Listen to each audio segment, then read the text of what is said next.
All right, well, we're in Torrance, California. It was, for a long time, one of the biggest hotbeds for racing around here. We have El Brockes around here. We used to have Ascot Racing down the street. And you used to have Lions Drag Strip. And there was a lot of influence with the hot rod community in this area. And it's all like dissipated. As soon as the real estate values went up, all the racers got kicked out.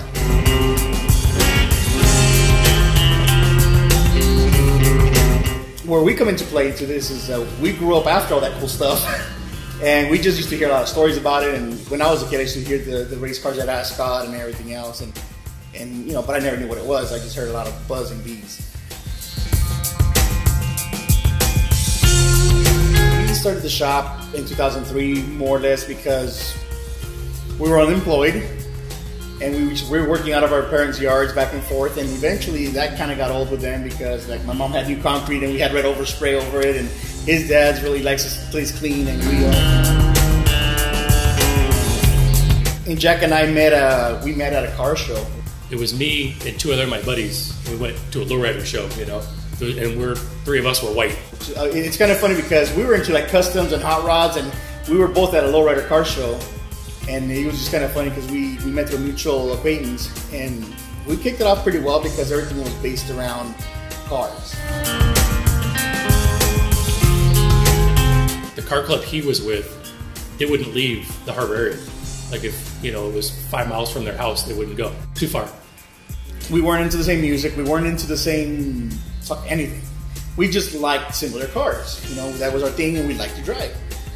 And so my brother and I used to hang out once in a while with him, and we'd do stuff. And then, you know, he'd go to Paso Robles. We're like, fuck, that's something we'd like to do. I think he was from the Shredders at the time, which was a Wilmington car club.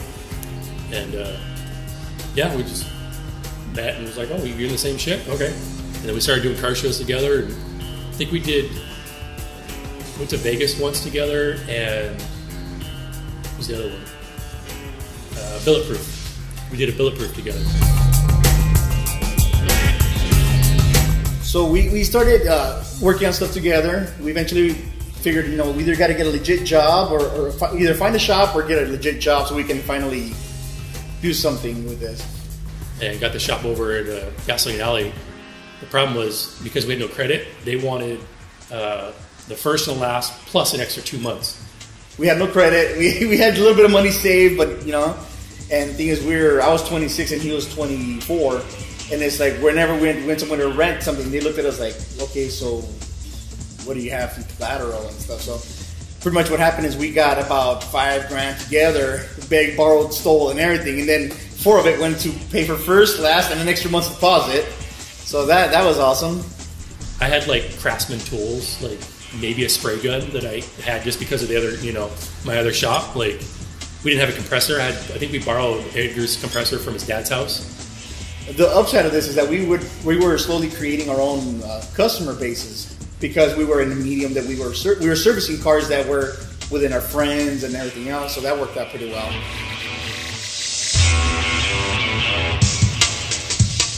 Through the last almost 10 years that we've been open for business, like legitimately open, our friendship has changed as well.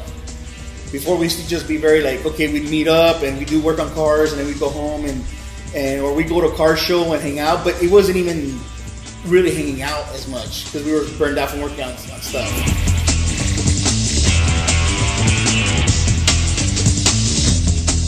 It's funny because when we're both standing there, we're literally like, it sounds super gay, but we're finishing each other's sentences because, I mean, we spend more time with each other than our old ladies do. And it's not really gay, it's not really. Maybe it's partially, but no, but you know what? It's when two people, oh my God, it sounds really bad. When two people, no, but when you get two people that connect on a different level, that, oh my God, that sounds like eHarmony right there.